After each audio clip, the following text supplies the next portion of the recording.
So everybody is welcome. And let's see the next topic to talk about. This will be the dynamics of the rigid body. So far we were talking about system of particles. And the system of particles is a kind of thing where there are much more pieces of particles, but it is not definite how they are related to each other. The rigid bodies, however, are extended objects, and those particles which contain the rigid body are fixed position relative to each other. If we first talk about some words about the kinematics of the extended objects, because so far we had only particles in this all previous 3 chapters, we had only particles to deal with. When we have an extended object, the extended object can make some other kind of motion, not just like a point. They call the translation and rotation. Translation means that the points of objects travel the same trajectory except for a shift. So if one takes a piece of object and moves it parallel with it, all the points make the same trajectory, but there is a shift between them. But as a curve, all the points make the same curve, except for one vector shift. That is the translation. On the other hand, there is a rotation, which gets called rotation when it's doing like this, and when the points of an object are making circles. So circles with different radii. That is rotation. And a general motion is the combination of these two.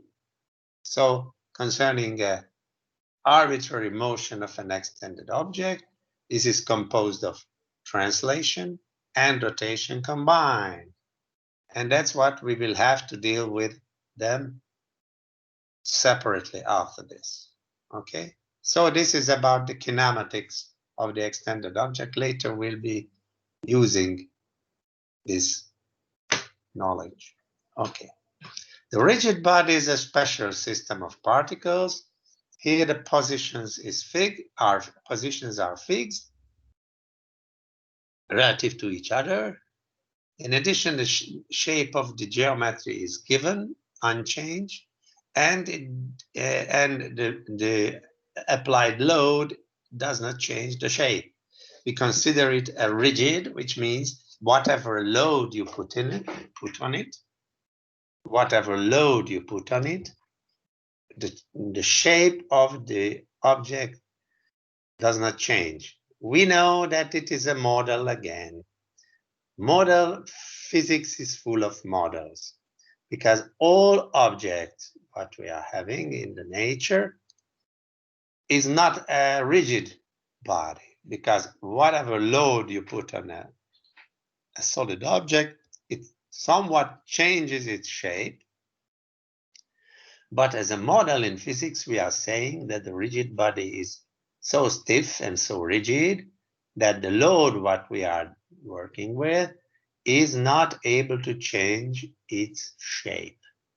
This is true for a certain extent, and especially in our class, this will be the general assumption. Later, on the other hand, in other subjects, when one comes and tries to design or construct a bridge or some huge building or so, they have to consider the change of the shape of the objects, because the loads will be so high that it cannot be ignored, has to be considered. But we are not bridge builders at the moment, so we insisting on having just a rigid body, and the the dynamics of the rigid body will be discussed in this chapter. The origin of the, in present discussion, a majorly simplified theory will be treated. Not a general theory, but a majorly simplified theory will be treated. These simplifications are as follows. This will be a simplified theory. The origin of the coordinate system will be the center of the mass of the rigid body. So not any point, but the center of mass will be the origin of the coordinate system. And secondly, the rotation will take place around principal axis. Thus, the angular momentum and angular velocity vectors are parallel, just like in the symmetrical rotator earlier, right? It is a principal axis when the angular momentum and angular velocity are parallel. Let us consider mass rod mass system as in chapter 2, and the angular momentum in general can be expressed as follows. This is a copy paste from that chapter, from the previous chapter, and this is the angular momentum of a mass rod mass structure. In present case, however, the position vectors and the angular velocity vectors are normal to each other. That means just in the case of the symmetrical rotator. Therefore, the direction of the angular momentum and angular velocity will be parallel. So the L and the omega will be parallel. If two vectors are parallel, then a scalar multiplier can be found between them. In general case, a tensor would describe the relation.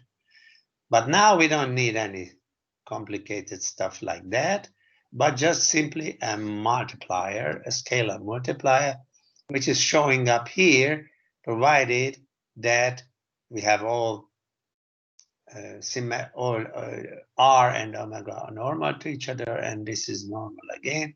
So if we just take the magnitudes and then we realize that they are giving us a number, this can be written that for the principal axis, the total angular momentum is 2mr square omega, and this 2mr square is the point to introduce the moment of inertia. This is called the moment of inertia, this 2mr square. 2mr square is the moment of inertia of a mass rod mass system. And theta is a Greek letter. Theta, it's like an O, like a zero with some little wavelet inside. So this will be theta. Subscript, it's showing us that it is a pair on the two sides symmetrically, and this multiplied omega. Okay, the scalar multiplier is called moment of inertia. That's what I said, and this denoted with the Greek letter theta. So for the symmetrical pair of particles, the moment of inertia is 2mr square. However, if we have just one, of course, it's half because it's 2. But if we have just one of the particle, here's not a pair, but just one particle, this mr square. So if we just talk about one particle rotating on an axis, is mr square. That is the angular. That is the moment of inertia. Okay. Let's calculate the moment of inertia for a large diameter thin wheel with a radius r. So a thin wheel, like a bicycle wheel. Imagine that it's a very thin wheel, like the race bike with a very, very thin wheel. And this has a radius r squared dm, because as we see mr square for a particle, but if it is consisting of small pieces on the radius r square, and m is the dm, subdivide all of them with dm's, but since they are all same distance, r square can be factored out, and the integral of dm is the total m of the wheel.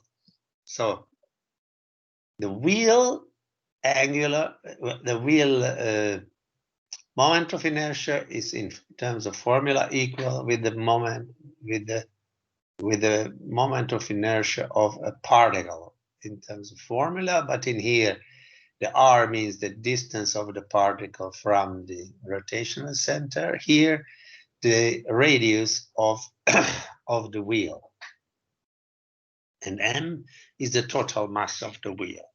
So the total mass of the wheel to the center of rotation is mr square.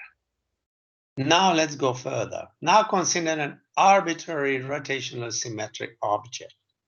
It is like a pear, whatever it is, and this has an omega rotation. And imagine as this object consisted of several wheels, each of them with dm mass. So imagine that this is a lot of wheels put together, and each of them with d theta contribution with dm mass. This is the concept how integration is carried out in physics, right? So the dm mass giving it a d theta contribution at the radius r. So let's check this out. The general shape, this is a general object, is the general theta is the result of the small d thetas, and the d theta of this wheel is r square dm. If the density of the object is constant, the dm is the density times the infinitesimal volume. With this, r square dm is density times r square dv, so the density is factored out. By means of the Ever formula, by means of this, the moment of inertia of several symmetrical objects can be calculated. That's what we are about to do. This will be the tube, the disc, the sphere, and the rod. So later we see. So let's go and do this. Go for it. Tube. Here, in case of tube, the running radius equals the r, which is the radius of the tube, and this tube is having a thin wall, important to say. So it's not a thick wall, it's a thin wall tube with omega rotation. So since r is constant, this can be factored out. So from this r squared dm, r is constant, is factored out, rho r squared, and dv is just left alone in the integration. But the dv volume integrated to the total volume is the total volume, right? So r square rho v, rho times v is the mass. So this is mass times r square, mr square, mr square. Okay, that will be mr square. Let's check out what is about the consider cylinder or a disc. Disc and cylinder is the same thing, and this means that if this cylinder or disc,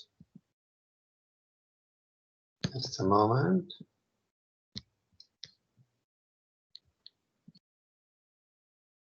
Okay.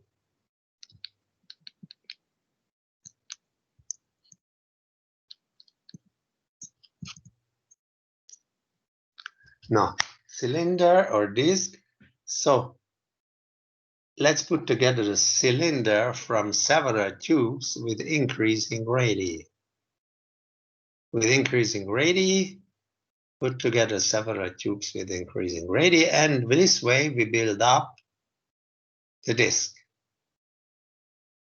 So here dV is a 2r pi times L. 2r pi is the circumference, L is the length, and this is the volume of this, and not volume, this is the surface of this tube here, and multiplied with dr, which is the thickness of this infinitesimal tube. That will be the dV volume, is the case, where L is the length of the cylinder. So that will be the dV. So the fundamental formula, rho times integral from 0 to r square, and here comes this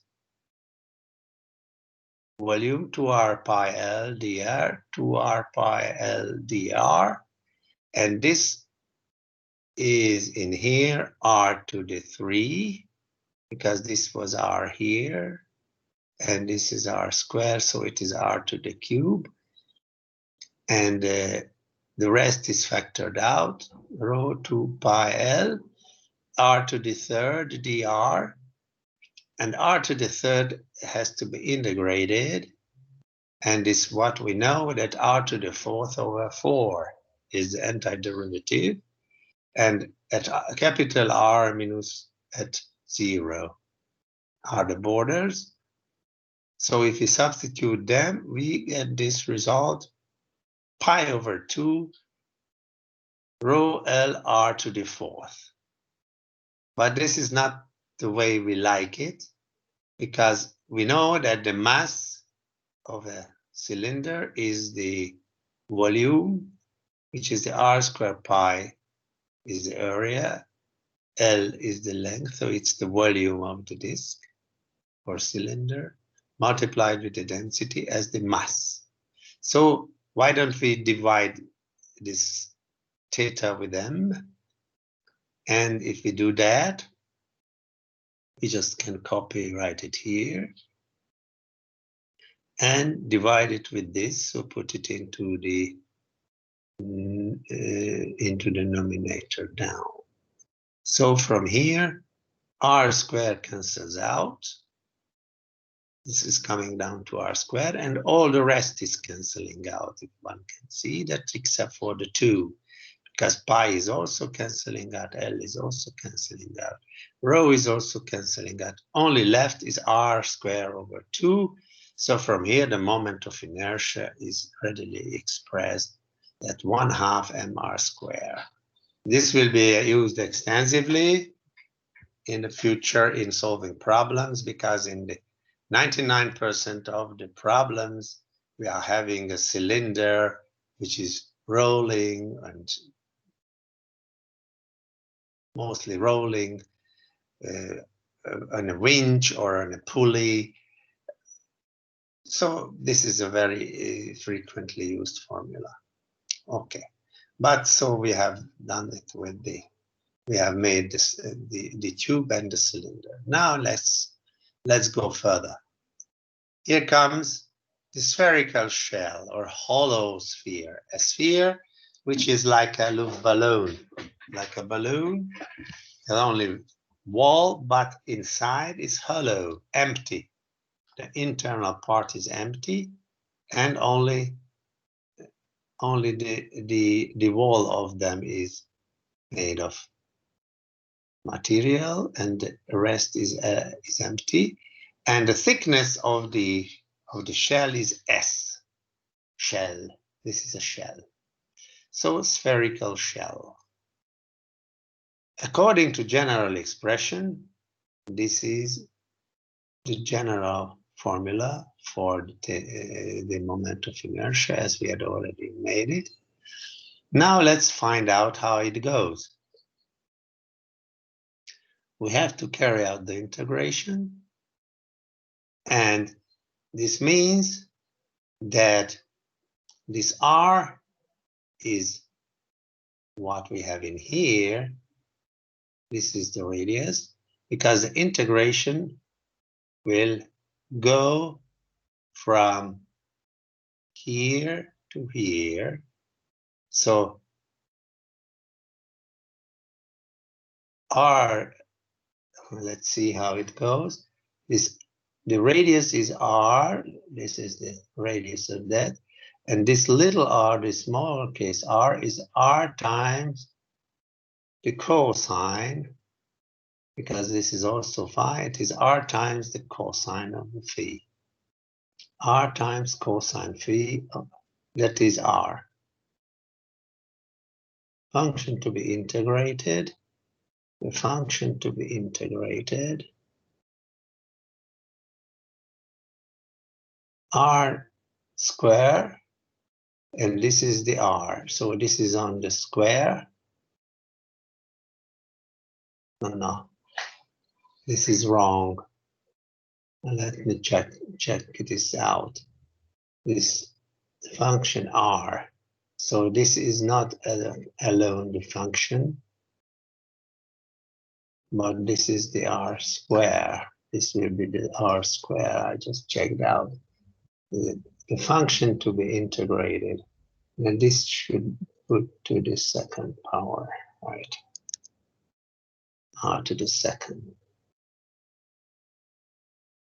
Okay, so r squared, this comes in here, and this integration, this is integrated for the volume, but this dV volume is going to be calculated in a way like this. Let's check this out. Why is that? The d value here is r as follows. S is the thickness, and r d phi, r times d phi is the tangential direction extension of a ring, of this ring, r times d phi, and the 2 pi r cosine, 2 pi r cosine phi. R cosine phi is this radius. 2 pi times this is the circumference of this whatever circle it is. This is a 2 pi r cosine phi. And this is the length of this, and this is the length of that. So actually, this is a surface of a belt around the sphere. And if now this surface area of the belt is multiplied with the thickness, we get a volume of this belt here around the sphere. This is the dV. So now we go and substitute this dV into here, where this was the r times cosine phi, and this one here is the dV, the infinitesimal volume. So integration goes from here to here, so negative pi over 2 to positive pi over 2, so from minus to plus 90 degrees. And now if we look, everything is factored out, which is out here. R to the fourth, because it's second here, and R, altogether R to the fourth, S, that is 2 pi rho, and so on. So you can believe that it's fine. And only function which is still there is the cosine to the second, and still the cosine, so cosine to the third power. And this needs to be treated separately first. Let us deal with integral for a while separately. The antiderivative is as follows. Antiderivative of cosine to the 3 phi d phi is, okay, but let me just switch it. Let me put here a dot because it's maybe more understandable that it is somewhat separated. Okay. So this is the integral of cosine to the third phi from minus to plus 90 degree. And this is the antiderivative. If you want to check, you can differentiate it, but you can find it at any catalogs how it looks. So this is the antiderivative function. And now we substitute, this will be 4 over 3, the result between these two borders. And now this integral can be written into here. And then we end up with the moment of inertia of a spherical shell. But that's what we don't like in terms of shape. We don't want this, but much rather we want to use the mass of the shell. The mass of the shell is the thickness multiplied by 4r squared pi, which is the surface area of the sphere. This is the volume of the shell, and multiplied with the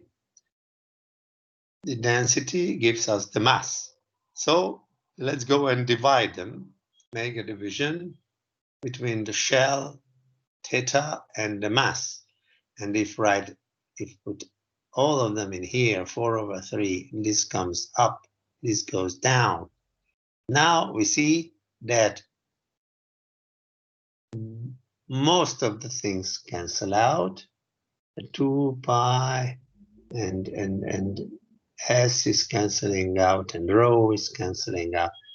R to the second is canceling out, except for the thing that this r square remains, and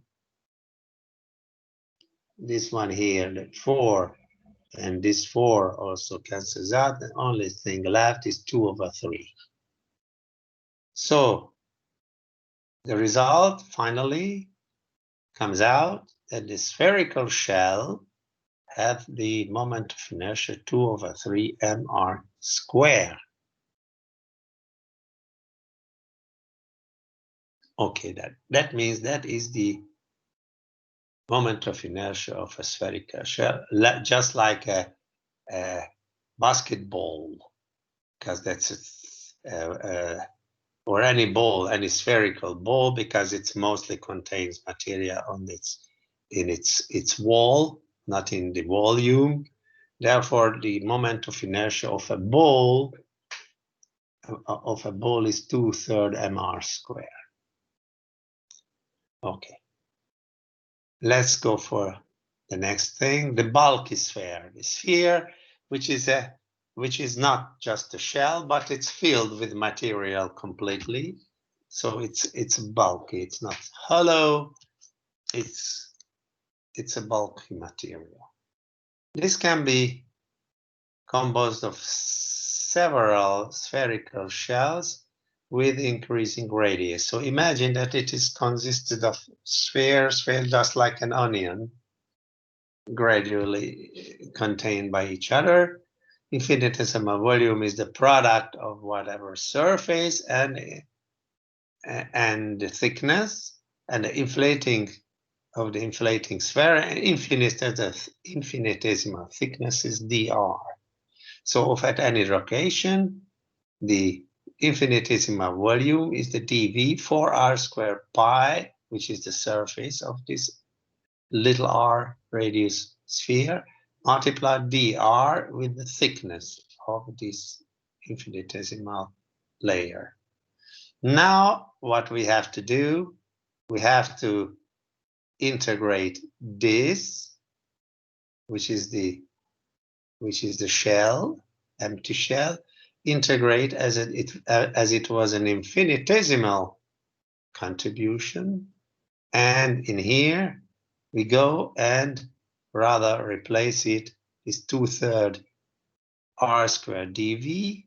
We replace it instead, and we put here this volume, which is here.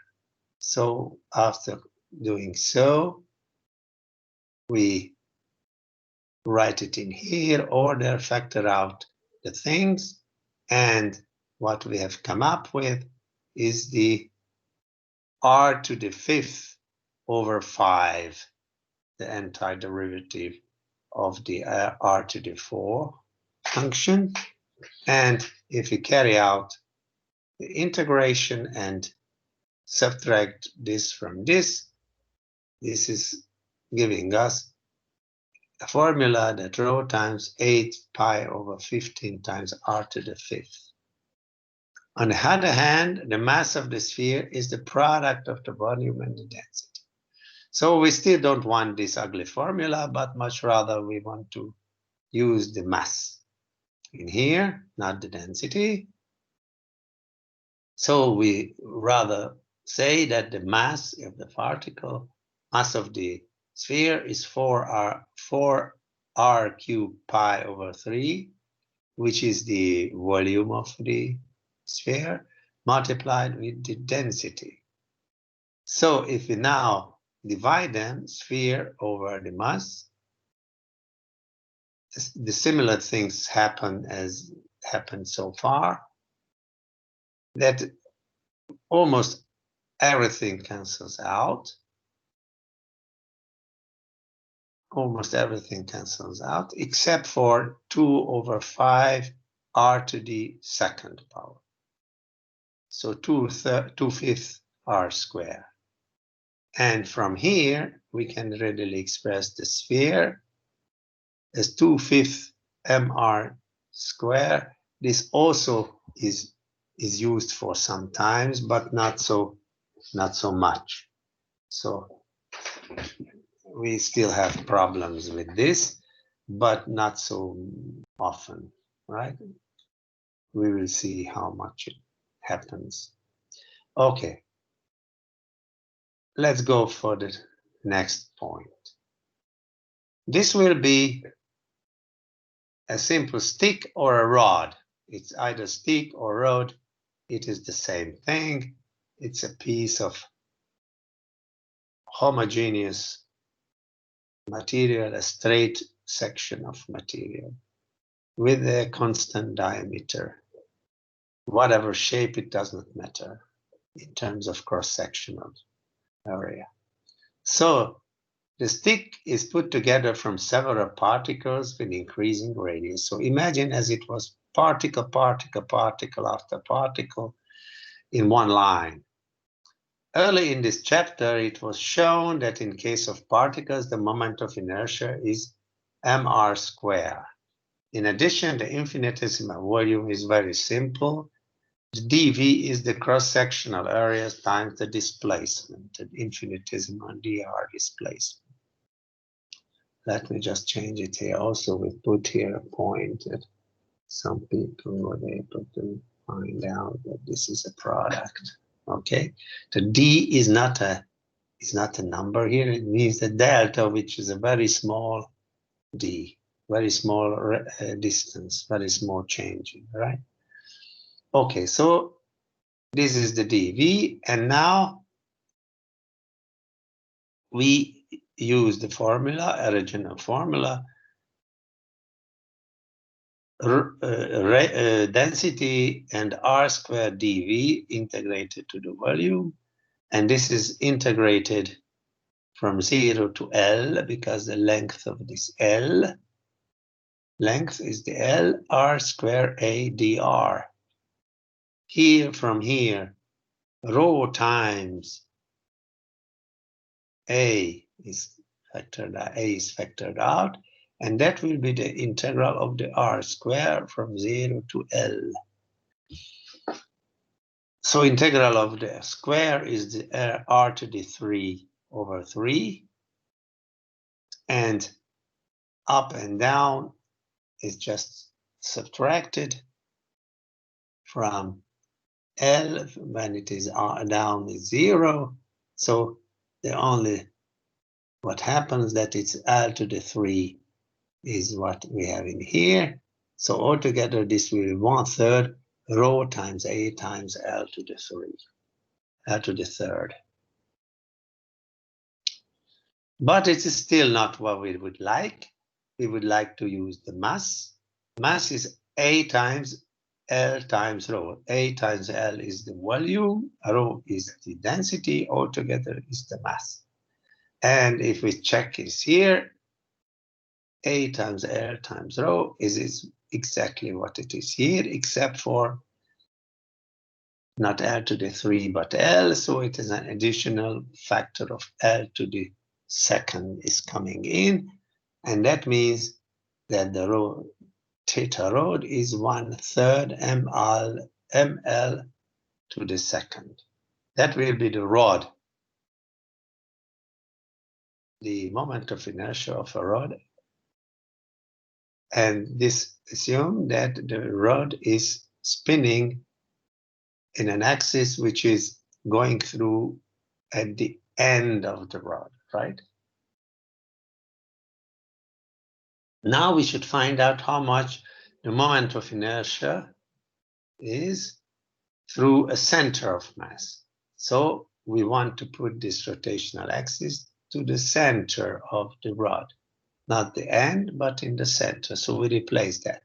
But we are not going to make any further calculations, but we want to be tricky by saying that if it is put to the center, then virtually this is broken to two smaller half-size pieces, but two of them. So the twice of the half-size object. Half-size object is half mass, half length. So half mass within 1/2 ml square has to be used. 1/2 m is also half and L is also half. By written in here, but the whole thing should be doubled. So if we just check this out, we see that this is over 4 and it's over 4 and this 2 and this 2 is canceling out and 4 times 3 is 12. So this is 1/12 ml square for the center of mass rotation of a rod.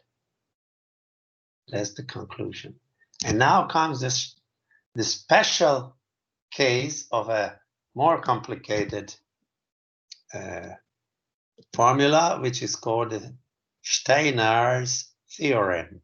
Steiner's theorem is a general theorem, but now we introduce it for this special case, and later just we say that it is valid for general use. We don't prove this Steiner's theorem in full generality in this lecture.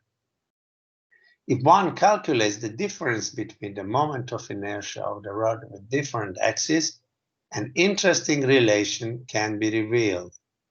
If we subtract this from this, that means from 1/3 minus 1/12, and what we get here from 1/3 to 1/12 is the common denominator is 12. It is 4/12 with 3/12, which is 1/4. 1/4 ml square is the difference, which is ml/2 on the second power. This can be transformed. The difference is the total mass multiplied with the square of the distance between the axes, because in here, the axis is here, and in the other case, when we put it to the center is in the middle. So the difference between the two parallel axes are L/2. The difference there is L/2. The difference is the total mass multiplied with the square of the center between the axes. The calculated result is a special case of a far more general law, which is called the Steiner's theorem. In general, law states that the moment of inertia is smallest through the axis of center of mass. In addition, the moment of inertia for any parallel axis can be calculated as follows. At the parallel axis, if we know the center, the moment of inertia for the center through the center, then we add the total mass multiply the distance between the axis on the square and add to it. And this way we recover the moment of inertia of any parallel axis, parallel with this one. So the between the parallel axis, the smallest one is through the center, and the others which are parallel are added md square, where d is the distance between the corresponding axis. Okay, that was Steiner's theorem. And how after this comes the most important chapter of the rigid body studies, because in the most problems which we will be solving in the class, we'll be using this equation of motion of the rigid body. That is the subject. Let us look at the equation of motion of an extended rigid body. Two laws will be used, such as the theorem of momentum. So that means that the theorem of momentum, all the external powers, all the external forces equal the acceleration of center of mass multiplied the total mass. So all the external forces equals the acceleration of center mass multiplied with the mass of the rigid body. And a theorem of angular momentum, which says the total external torque is the derivative of the total angular momentum. In case of rigid body, the theorem of momentum is written with the relevant quantities. This one here is basically the total mass, or sometimes we don't even write the tot there, so total mass of the particle, mass of the rigid body. And the center of mass is the A, C, sometimes ignore the C, and it's just A. More exciting is the theorem of angular momentum. This one is written by means of moment of inertia. This moment of inertia, this will be written with a moment of inertia.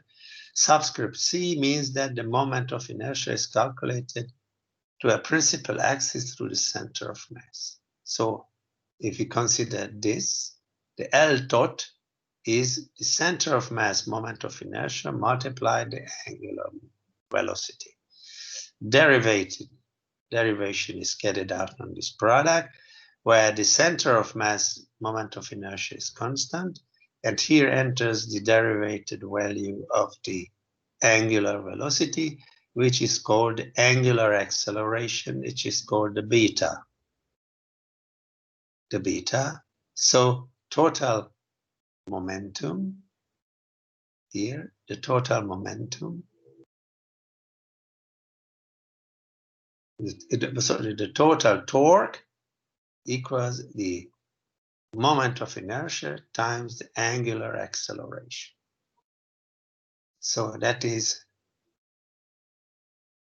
angular acceleration.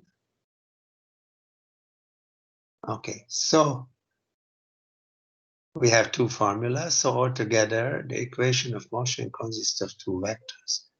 Total force, and that will be the mass times the acceleration of center of mass, and total torque, which will be the angular acceleration through the center of mass, multiplied the moment of inertia to the center of mass. That will be the set of equations for the rigid body.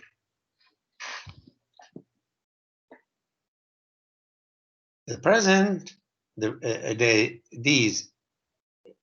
represent in principle 6 scalar equations, because this one f x y z in principle. But in physics class here, we are using two-dimensional problems always. So we are having just x and y directions for the forces. And there is one direction to the rotation, the z. So that's what I wrote it here, that because the mechanical problem mostly 2D problems, in this case the theorem of consists of two variables. This one is two variables in the plane of the sheet. And the theorem of angular momentum consists of z component because it's just normal to the sheet of the paper. Therefore, we have just three variables in general. The time derivative of angular velocity is the angular acceleration, this one, the beta. In present simplified situation, the angular acceleration always parallel with the angular velocity. So in other words, the angular acceleration just the result of the variation of the magnitude of the angular velocity, and the axis of the angular velocity does not change, but it's constant, and only the magnitude changes. Therefore, virtually we are as behaving like a z direction number, a vector which is in the z direction, so virtually a number. So this is these three equations from this, which is 2, and this is just 1. Let me show two demonstration examples, because this is majorly important, and later we discuss that if there is a need for it. This first demonstration example is the yo-yo. You may know this yo-yo. It's consisting of a big rod, a disc, and there is a light, very light wheel on it.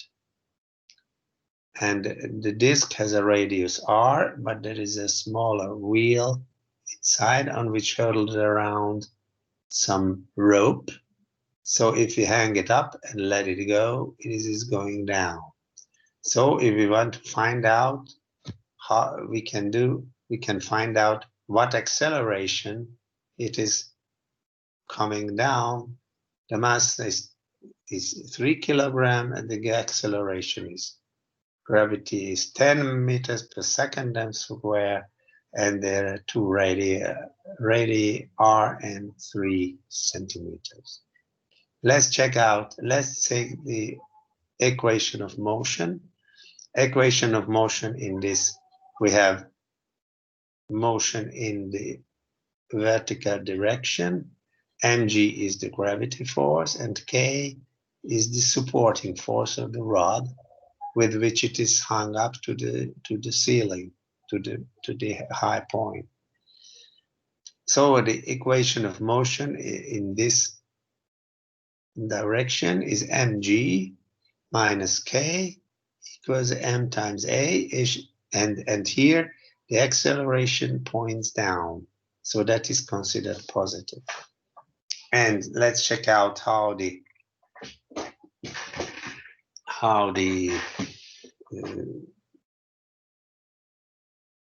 rotation axis, how the rotation equation works. This total torque equals the moment of inertia times the acceleration. Let's check this out. This will be the moment of inertia is 1/2 mr squared. That's we had already stated. And the torque is showing up to this, always to the center of mass. The torque relative to the center of mass is K, is distance r from the center of mass. Therefore, the torque is K times r, K times r. And this equals the 1/2 mr square multiplied the angular acceleration. Angular acceleration of that, if the acceleration is going down A, then this point has the angular acceleration is this one has the angular acceleration A over the r, because if it is A over the r, then that is giving us this acceleration at this point. So that will be A over r. That means the equation of the rotation is k times r, 1/2 mr squared, a over the r. So this equation, the second equation is the first factor in the second equation. The first factor is the moment of inertia, right? The second factor is the angular acceleration. This is the angular acceleration. Because the angular acceleration is the angular acceleration multiplied the radius is the tangential acceleration. And this point has the tangential acceleration a, right? So this is from here, from the second equation, this can be, this r goes down to here, and this will be 1/2 ma, 1/2 ma, r over r on the square comes out. This and the first equation are added together, so k cancels out.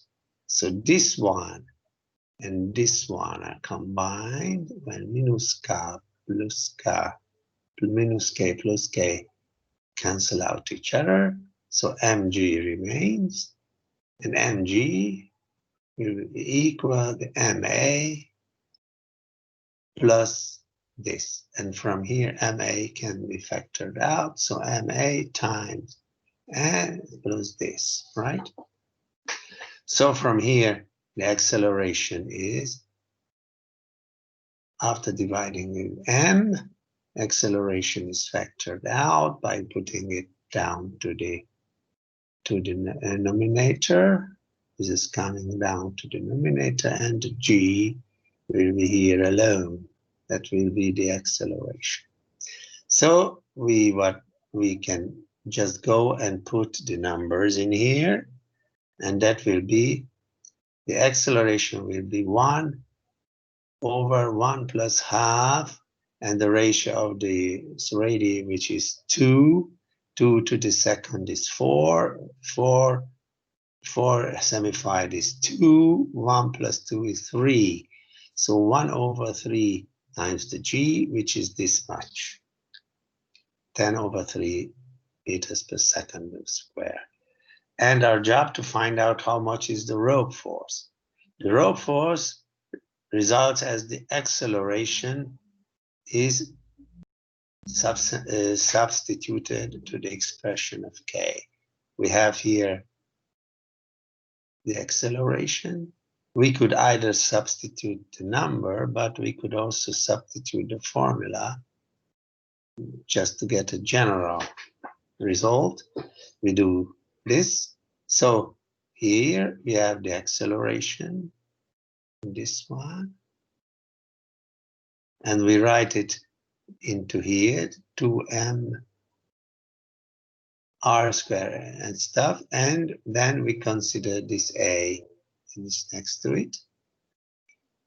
And now if we watch, it will be mg, and this is going down in here in its reciprocal value, and then it is coming up like together as it is. Yeah.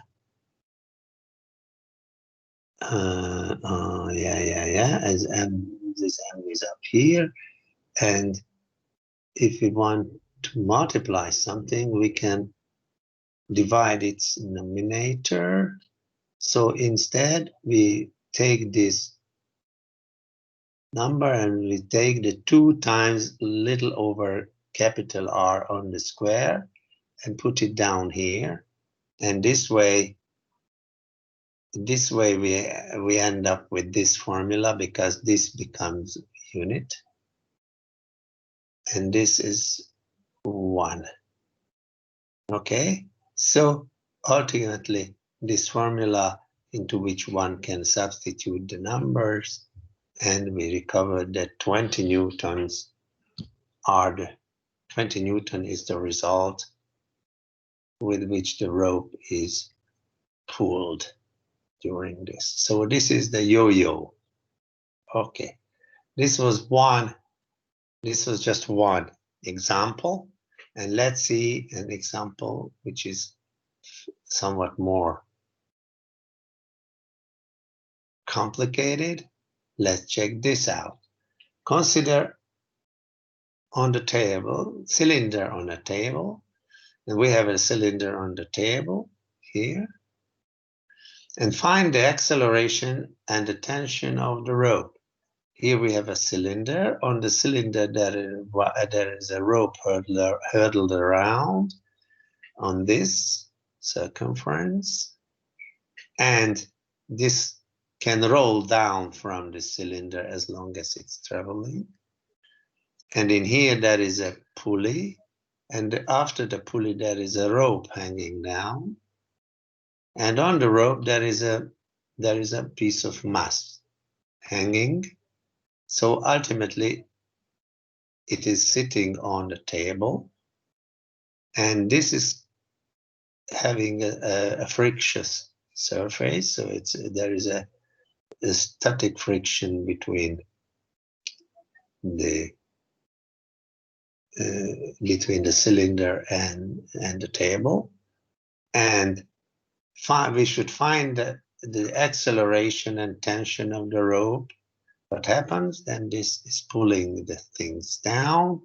The rope is gradually coming down from the cylinder, and the cylinder starts to accelerate towards the edge of the table, right? And as it is going, it's gradually going down. That is the case, and the values of the masses are given in here.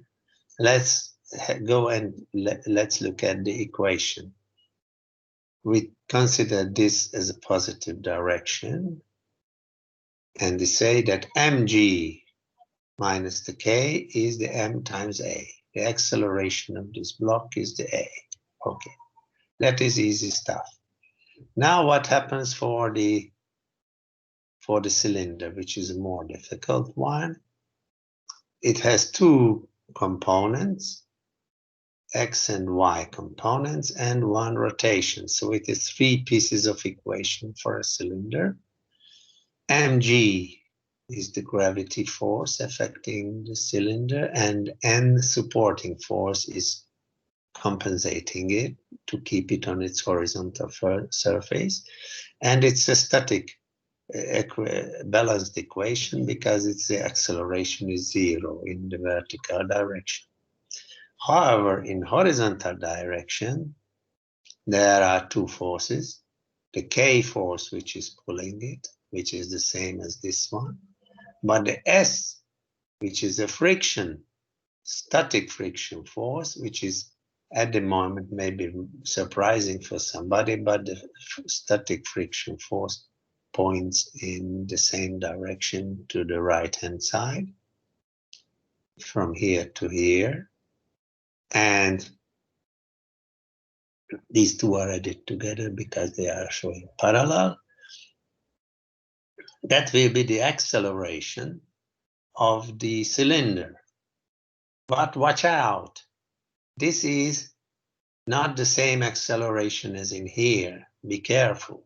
It's a typical error between students that they say that this acceleration and that acceleration is the same, but it's not. Why? I tell you. Imagine that this is gradually rolling to the right. As it is rolling 1 meter to the right, at the same time 1 meter rope is coming down from this cylinder. So the end point is traveling 2 meters down. So if it is coming 1 meter here, this is going down 2 meters there. So if we just said this acceleration of m had the m had the acceleration a, this guy's supposed to have just a half of that. Yeah, I hope you got it. So this was for the cylinder, the 2 Newton equations, and now comes the spinning equation for the acceleration. That means the torque, which is spinning it to the to the desired direction, which is clockwise. This is spinning to that, but this one is in the opposite braking direction. So the K times R is the torque of this force, but negative S times R is the torque of the other force, which because it wants to stop the rotation. It's oppositely affecting. So ultimately, that will be the total torque affecting, and that will be 1/2 mr squared, which is the theta, the moment of inertia, as we had stated. And since we had here the acceleration a/2, the corresponding angular acceleration is this over the r. So this is a/2r. This is the set of equation, and there is one additional equation, which is denoted in Roman 5, that the static friction force, which is S, is always smaller and equal than the limit mu static coefficient multiplied the compressing force, the normal force, which is coming from here, which is visibly capital Mg. Later on we will use that, but the static friction force is always smaller, maximum equal, than the static coefficient times the compressing force. Typically, this static friction, acting static friction, is never simply the product times the static coefficient times the compressing force. It is always smaller than that. And the force comes out from the Newton equation from other sources. So let's see.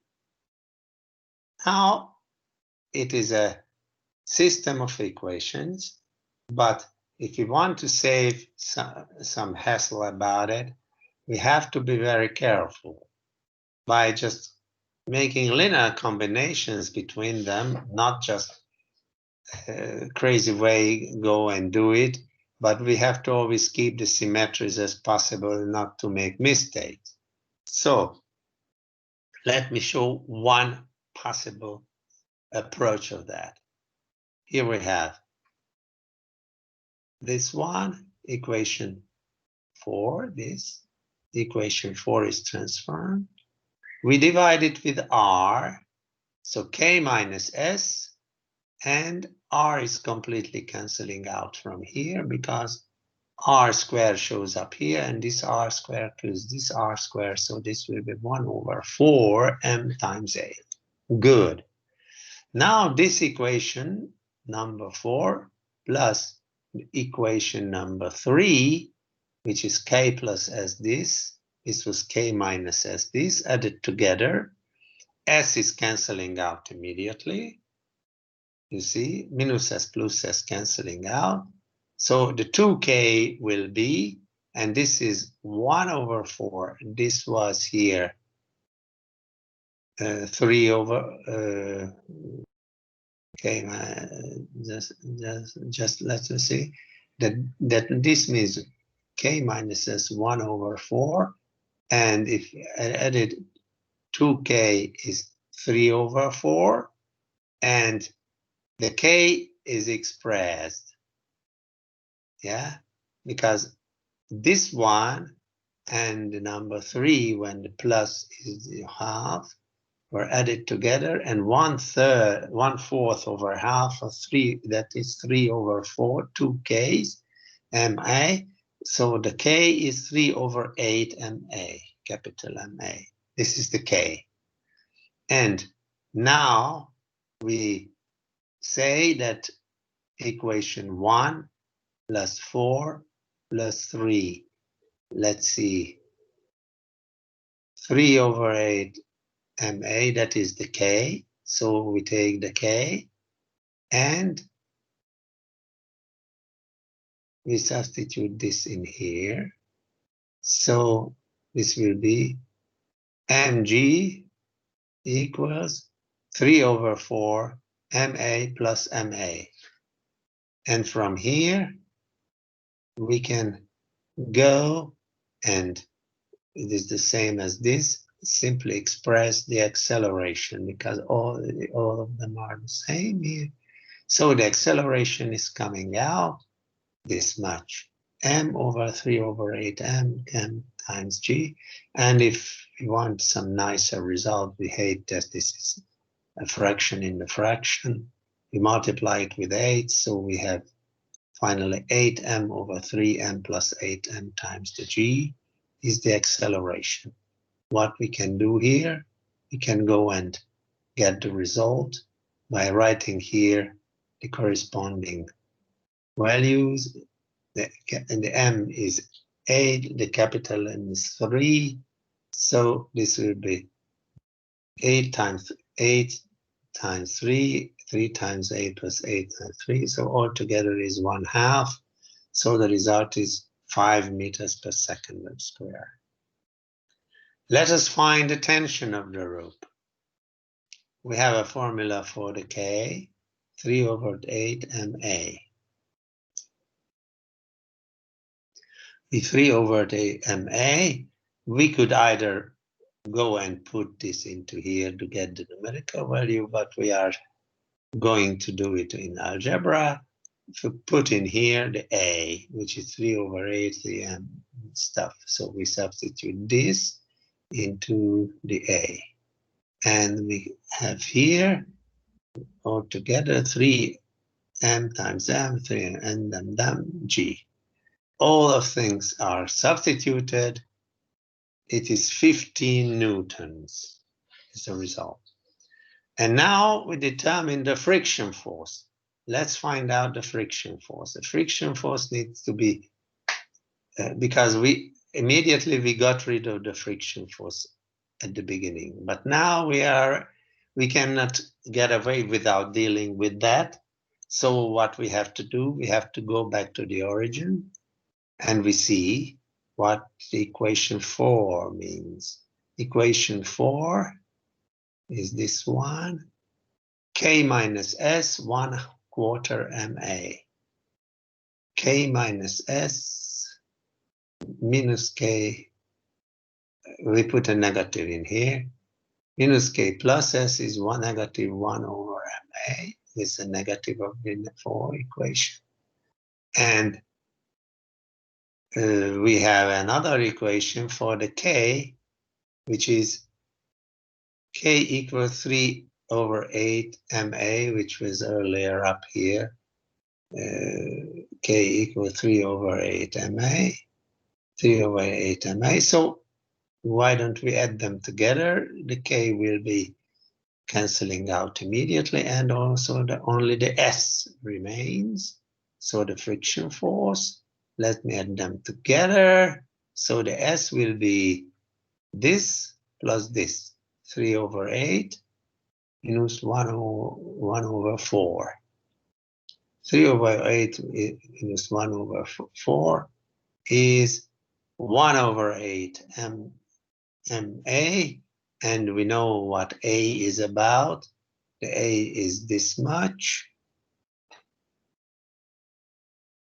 And if we put in 1 over 8, then this 8 is gone, and instead there is a capital M is coming in, times the G. That is the friction force, which is 5 newtons. If you put all the numbers in here recently, that is giving us 5 newtons. And now the static friction coefficient is at least, is the last to deal with. That's what we know, that the friction force is smaller than mu static times the normal force. And that was the equation at the beginning. Mg minus n was 0, so that means the mg was n, and that was the compressing force.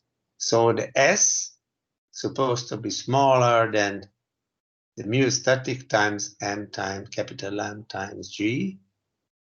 And in here we have the S as the limit value. Earlier it is it has been calculated here, then this is the S. So if we now go and copy paste in here, S equals mu static times M times G. Now M and G cancel out. This M is gone, the G is gone, and we recover that M and 3M plus 8M. And this is smaller than mu static. And if we put the numbers in it, 3 times 8, 3, and so on, it is 8 plus 8 is 16. So 1 over 16 is the limit value of the mu static. That means if the mu static is smaller than this assumption at the beginning is wrong, because the cylinder will not be rolling, but will be skidding, will be sliding on that. So imagine as if it was an ice block and you start pulling it, it would not roll, but it would be rolling in the place. It would not travel at all, but it would be sliding on the ice, right? Maybe it was also traveling some little distance, little acceleration, but not as we had calculated. Okay, so therefore, the summary of the solution is that the acceleration of the block is 5 meters per second square. The acceleration of the cylinder is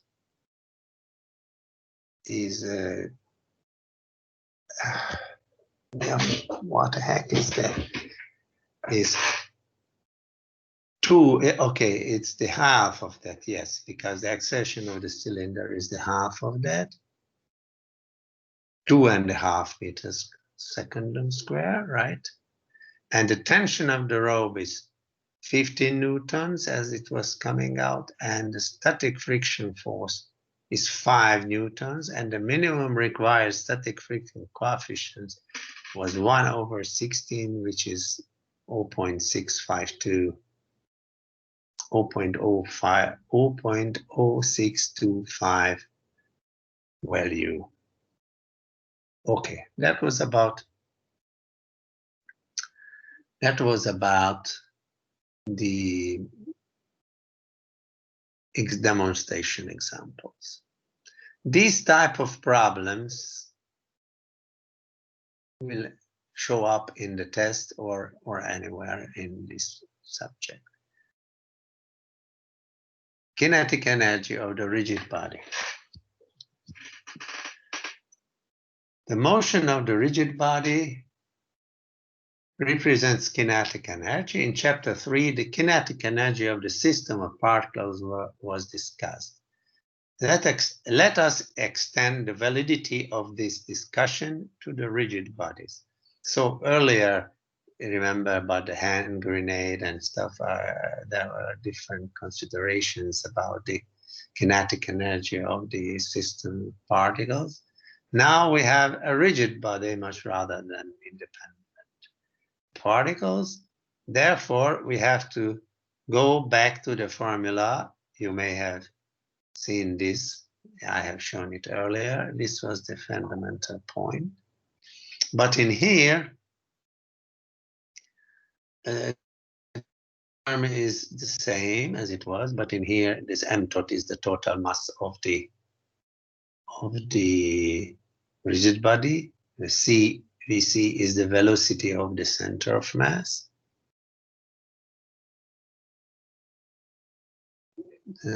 Switching to a better network or moving closer. I move closer. There was some complaint showing up in here on the right hand side. I start to talk louder, right? Okay, so the first time on the right hand side represents a kinetic energy of the rigid body due to the speed of the center of mass. So it is the traveling energy with which the center of mass is traveling. The second term is associated with the motion relative to the center of mass. This is typically a rotation in case of rigid body. Therefore, this nu I, which is the velocity relative to the center of mass in our pieces, or the elementary pieces, are omega cross product rho I, which is the rho I is the coordinate of the particle relative to the center of mass. Since they are normal to each other, magnitude of velocity is simply the product of the magnitudes. So the velocity magnitude is simply the omega times the distance from the center of mass. Let us substitute this formula to the kinetic energy. So we go and put this in here. This will be 1 m we thought Vc square, it is okay. But this one here will be, as instead nu I, we are writing here omega times the rho I. And the magnitude, it is on the square. Product on the square. And now we just deal with this. We see that omega square is a kind of constant, is factored out. 1/2 is also factored out. And in here, we have MIRI square inside the summa, right? The last summa term on the right-hand side is the moment of inertia of the rigid body. Is always the mass and the corresponding distance from the center of mass on the square summa. It is the moment of inertia. The total kinetic energy of the rigid body can be written on as follows. The total kinetic energy is 1/2 mvc square plus the theta, center of mass, times the omega square. So the total kinetic energy consists of two terms. One of the terms is in conjunction with the translation of the center of mass. The other one is related to the rotation around the center of mass. Let's check what happens. Imagine if there is a rolling automobile wheel downhill rolling down the street, and this has both traveling energy because of its speed, but there is an additional energy because of its rotation. So rotation also contains energy, and the traveling, the velocity is also containing energy. 1/2 mvc square is the traveling or translational energy, and 1/2 theta c omega square is the rotation energy of the wheel. And this consisting of two terms. That's what it is stated here. And finally, let's make a summarization.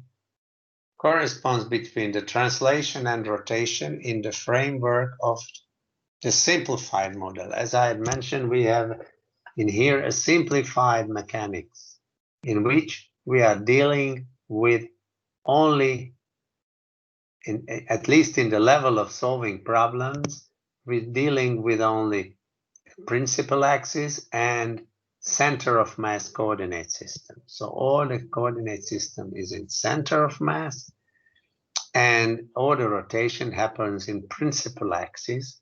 So the angular momentum and the angular velocity are in parallel direction, and there is a simply number between them, a multiplier, which is called moment of inertia, which is mr square for a particle. And for extended objects, different coefficients right before the number. That's what we have already calculated, such as the tube, the sphere, the rod, and so on, as earlier I explained. So let's see what kind of correspondence we have here. Because the linear momentum is a translational quantity, but angular momentum is a rotational quantity, and they are so much similar. They are corresponding to each other. Even the laws are similar. The force is the derivative of the momentum, and it can be written that m times a, the mass times acceleration. The torque is the derivative of the, I don't know if I was right first, the force is the derivative of the simple momentum, which is m times a, finally. The torque is the derivative of the angular momentum, which is theta times beta, where beta is the angular acceleration. Kinetic energy for the particle is 1/2 mv squared. Kinetic energy for the rotation is 1/2 theta center times omega squared. So fairly same structure. The power of a force times velocity, dot product, is the power of a force, and the power of a torque is torque dot product omega, so the angular velocity. And based on the above, we can find out which quantity corresponds to which. The linear momentum, which is measured in kilograms times meter per second, and corresponds to the angular momentum, is kilogram meter square over second. So an additional meter is on it.